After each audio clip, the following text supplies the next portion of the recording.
du carrément yow gisoo ko ne Bougane Gueye Dany acharnement bi si Bougane Gueye la wala acharnement bi ci groupe des médias la parce que on n'arrive pas à comprendre des fois dañ naan acharnement bi c'est sur Bougane Gueye gëm sa bopp parce que day politique ñii nee nañ carrément acharnement bi c'est parce que groupe des médias ligne éditoriale moo arrangé wul nguur gi te récemment aussi ñu ngi dégg Macky Sall du récemment sax jamono yi Covid bi Macky Sall mi ngi waxoon que ne lépp loo xam ne mooy entreprise de presse ak ñi nga xam ne ñi ngi yëngu ci tourisme li nga xam ne moo di seeni fisc ak yooyu noonu dañ leen ko jégaloon léegi man je comprends pas ñu jégal la ba pare après bëgg a ñëwaat dal sa kaw y a trop de zones d'ombre et de non-dit déjà attaqué woon nañ leen ci période événement yi ba xaw a arrêté seen ay signal donc ñun mën nañoo bañ a xam lépp mais en tout cas ci li ñuy jot a seetlu rek on a ce sentiment là mais bon xam naa que ne nag bon tout ça n'est pas anodin am na derrière certes ay raisons yu ñu am ci moom mooy genre lii da nga ko war a fay mais je veux dire procédé bi ñu ko defee est-ce qu'ils étaient obligés ñëw arrêter seen liggéey saisir seen affaire humilier leen ci kanamu Sénégal yi est-ce qu'il fallait le faire avant maintenant ci veille élection yi humiliation boobu tamit est-ce que dañ leen humilier parce que c'est quelque chose de normal yónnee gendarmerie ak huissier ñu ñëw def seen liggéey ñoom tamit loolu laay wax rek bu dee dañu yónnee loolu yow mi nga xam ne yow yaa yoreel bor diw ba pare ngay yuuxu ne dañ maa humilier wala dañ maa weer wala yooyu noonu te nga fa war a fay xam nga c'est très sensible xam nga tout ça on est dans un pays boo xam ne y a des antécédents te ñun ñëpp xam nañ fi ñu nekk xam nañ dëkk bi ñu nekk xam nañ que ne le président ku koy yàqal wala ko jéem a sonal xam nañ ni muy doxal ak yow et bu fekkee dafa mën redresser rek teg ko ci code xam nga fii lan la ñu war di dénoncer bu ñu wax rek que ni bon ku ameel bor wala ku fayul nekkul na dañ lay protéger de mais xamal la nit ñi mënul nangu kumba am ndey ak kumba amul ndey c'est ça le problème aussi tu vois donc bu nit ñi de réticents bu mbir amee rek ñu xalaat ne y a quelque chose derrière c'est parce que procédé yi baaxul acharnement am na dal ci kaw nit ñi am na ku ma nar a yàqal ma xool nu ma dambe sete képp ku fi nekk chef d'entreprise soit da nga koy boucler wala ma xool nu ma la tegee ay daan yooyu yëpp am na fi ba tax na même su fekkee que ni groupe des médias wala Bougane am na ay tort wala am na ay lu mu ameel nguur dañuy xalaat que ni à la veille des élections peut-être que c'était un peu gauche de venir à la veille des élections nga tëj canaux boobu nga xam ne moom rek mooy pratiquement bi lay déranger moom xëy na ak baneen mais yu ci ëpp bàyyi nga leen yoo xamante si ni xëy na mën nga leen dem saytu aussi je pense que ni daal même suñ amee raison ci kaw Bougane wala ci kaw des médias timing bi fi ñu ko defee ak ni ñu ko defee am na lu Sénégalais yi njort que ni moo nekk derrière. est-ce que loolu tam du doon bouée de sauvetage quoi li Sénégalais yi njort ba heure bu ñu dalee ci kaw adversaire politique rek ñu ne lu Sénégalais yi njort bu ñu dalee ci kaw Ousmane Sonko ñu ne li Sénégalais yi njort bu ñu dalee ci kaw Bougane Gueye ñu ne li Sénégalais yi njort à chaque fois daal day mel ni adversaire politique warul fay ay borom wala waruñ dal ci kawam parce que bu ñu dalee ci kawam rek ñu njort ne dañ ko bëgg a liquider politiquement xam nga mooy li ma la wax sànq xam nga sànq man nee naa la déjà à la base balaa dal di xam nit da nga fay sa impôt loolu on est d'accord là-dessus ku am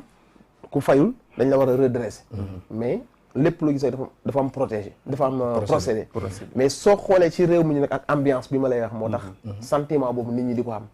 xam nga wax nga ko mën na nekk benn bouée de sauvetage boo xam ni bon après ñenn ñi sax mën nañ fa jaaree di defaale seen i tooki doona pour làqatu ci loolu mais après il faut savoir toujours faire la part des choses et que bu ñu nekkoon ci réew moo xam ne amuñu benn soupçon de dictature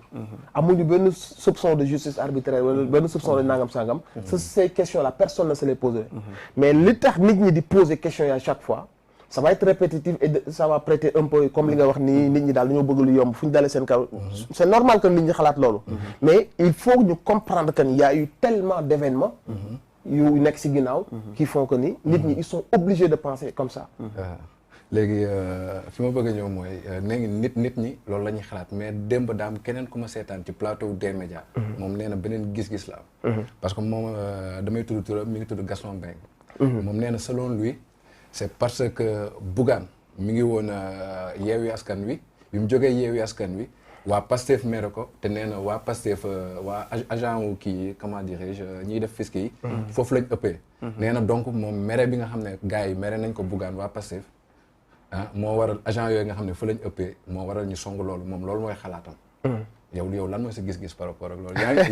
yaa ngi reetaan nag mais non loolu du ma ci sori parce que Gaston sama tonton la et j'ai du mal aussi à parler de lui quoi tu vois mais juste c'est tout non bëgguma ci sori parce que c'est tellement des choses yoo xam si ni Sénégal dañu ko dégg reetaan les Sénégal ils commandent même pas ça kon taw bi sax c'est à cause de Pastef wala de Ousmane Sonko bu taw bi arrêté wala bi taw bi ñëwee tu vois c'est des choses yoo xam ne bu ko nit dee wax surtout kilifa tu te sens gêné parce que xam nga luy nekk réaction sénégalais après ils vont tellement rigoler et dire que c'est tellement bas de faire des déductions comme ça wala des accusations yu mel noonu que la personne bu ko def su nekkee yow kilifa la si yow sax da ngay am kersa moo tax bëgguma ci sax commenter quoi je veux dire c'est tellement bas loolu laa la si mën a wax c'est très bas et Pastef n'a pas le temps pour répondre ci genre détail affaire secteur privé bi tamit jar na ñu wax ci parce que bu ñu waxee des médias dinañu wax yeneen entreprise yi nga xam ne comme Joni wax Wari est-ce que secteur privé bi nga xamante ne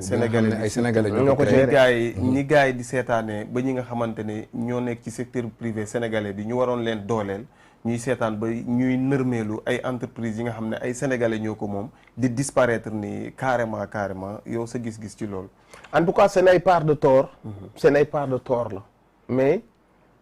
bu leen ci nguur waree topp aussi kenn du mën a bañ loolu noonu. mais parce que am na tamit bëgg a bari ba tey maa ngi koy gis ñu ne Excaf Télécom tamit. ñëpp lañ song ci même lii bu fekkee ne da ngaa ne damaa ñëw. benn analyse bu naan Macky Sall bu seetaanee patrimoine bu fi Ben Bass Diagne bàyyi di disparaître loolu gàcce sax lay doon pour sénégalais te fan yii passé toppoon nañ entreprise boo xam ne entreprise état bi la mais dafa négocier.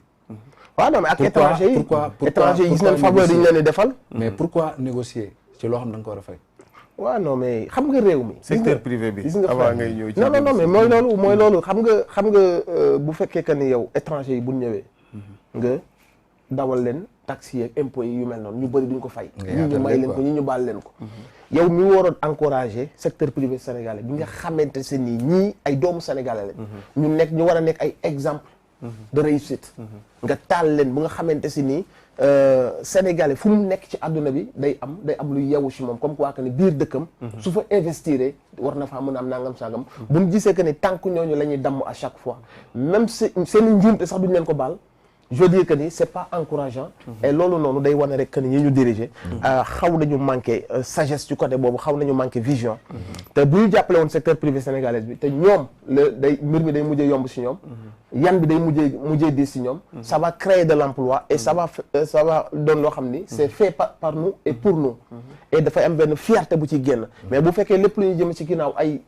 étranger ñoo fi ñëw ñu dénk leen suñu lépp pour ñu mën a progresser. loolu day wane ñun déjà suñu faiblesse. day wane que suñu incapacité de faire les choses par nous-mêmes. donc nguur moo waroon taxaw. di may gars yi doole. ku xaw a yox yi sax mu dolli la doole. ba mëx la ba ñeneen ñi investir bu ñëwee suñu biir dëkk. duñ ñu yàpp déjà. parce que dañu xam que ni ñun ay liggéeykat lañ am ñoom. on réussit comme eux on sait gérer des entreprises comme eux ils vont nous regarder d'égal à égal mais bu fekkee sénégalais bu ñëw juum benn yoon juumaat wala bu farul ci yow. ngay xaar njuumteem pour rëkk ndigam day xaw a compliqué wala bu faree ak opposant wala mu jege opposant wala mu maandu da ngay xaar jour bu mu defee nga war rëkk ndigam pour que yeneen yëpp mën a rangé wu sa ginnaaw wala yeneen yëpp mën a nekk en tout cas ses sympathisants on trouve la politique derrière on trouve cette volonté de contrôler en tout cas nit ñi ba ku farul ak yow aussi am na niir bu benn menace buy tege ci kawam et c'est ça qui est décourageant et ñu ngi koy ñaawlu en tout cas di wax suñu encouragement à tout ce qui est secteur